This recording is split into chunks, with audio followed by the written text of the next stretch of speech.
Duke, a 65-pound golden retriever, was chained in a backyard for 5 years. He was beaten, starved, and completely detached from humans. Shelter officials deemed him severely damaged and aggressive, a hopeless case. But what if a 4-year-old blonde-haired child with Down syndrome decided to sit beside him?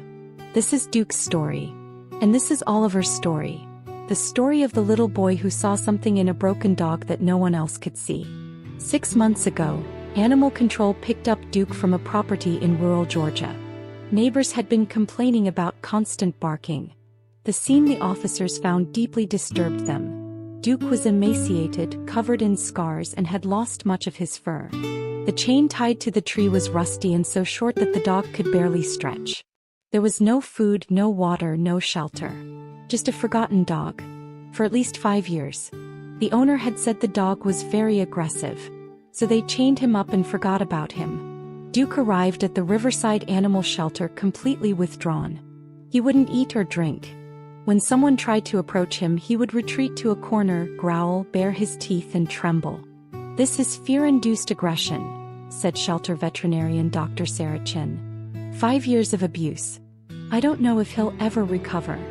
The shelter tried everything. Experienced caregivers, treats. Nothing worked. Duke wouldn't let anyone come within 6 feet of him without growling or lunging.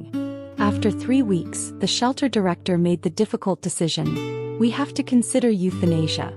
Dr. Chin asked for 1 more week. To find a foster family who understood trauma. Laura and David Morrison had adopted dozens of dogs, but this situation was different. Dr. Chin explained the situation clearly. This dog has been severely abused. He doesn't trust people. He may never trust them. And you have a small child. Laura replied quietly, Oliver has Down syndrome. All his life people told us he was too much, that he would never learn, that we should give up on him. We didn't give up. We won't give up on a dog who's been told the same thing. Duke arrived in a shipping crate. He wouldn't come out. David laid the crate on its side in the backyard and waited. Duke finally emerged quietly, but upon seeing David, immediately fled to the farthest corner of the yard, pressed himself against the fence and stayed there. Trembling, watching, waiting for the pain he had learned always came from humans. For 48 hours, Duke did not leave that corner. Oliver was watching from the kitchen window. Is the dog scared? He asked. Yes, sweetie, said Laura. The dog is very scared. I'm going to see the dog. Not yet, Ollie. We have to let him feel safe first. But Oliver had other plans. On the 3rd day, while Laura was upstairs, Oliver quietly opened the back door. He took his favorite book, The Giving Tree, and his stuffed lion and went outside. When Duke saw him, he began to growl. Oliver stopped 15 feet away. He didn't approach. He just sat down on the grass and opened his book. Duke growled louder, a warning. Oliver didn't move. He slowly began to read aloud. Once there was a tree and it loved a little boy. Duke's growling faded into an uncertain silence. Oliver read for 10 minutes. Then he closed the book, stood up, and went inside. He didn't look at Duke, didn't try to pet him, just read his story and left. Every day Oliver did the same thing. Same spot, same book, same gentle voice. Duke growled a little less each day. On the 5th day he didn't growl at all. On the 8th day, Duke approached Oliver step by step. He sat 10 paces away and listened. 3 weeks later, Duke made his big move. He came within 3 steps of Oliver.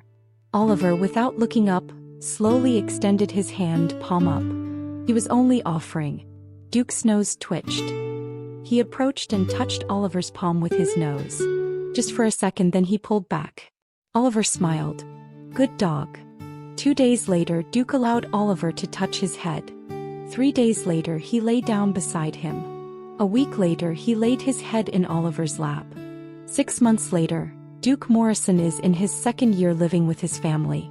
He weighs 65 pounds and his coat is shiny and healthy. Every afternoon at 3 p.m., you can find him with a blonde-haired child, reading together. Oliver is now 6 years old. His reading ability has dramatically improved.